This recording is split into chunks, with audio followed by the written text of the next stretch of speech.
గారు ఏ రాజా ఇలా ఇలా అనుకుంటూ తిట్టినప్పుడు మరి హెల్త్ ఏమైందండి? నాకు ఎక్కడో వస్తాయి సెగ్గట్లు, లేకపోతే నాకు కిడ్నీలో స్టోన్స్ ఉంటాయి, లేకపోతే నాకు గుండె నొప్పి వస్తుంది అప్పుడు తెలీదా మరి?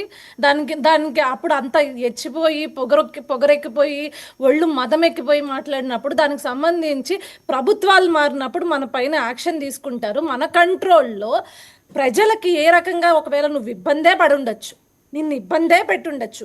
ఏ రకంగా నీ పైన ఇబ్బంది పెట్టాయో అప్పుడు ప్రతిపక్షాలు, ఇప్పుడు అధికార కూటమి ప్రభుత్వంలో ఉన్న పార్టీలు ఏ రకంగా ఇబ్బంది పెట్టాయో చెప్పాలా?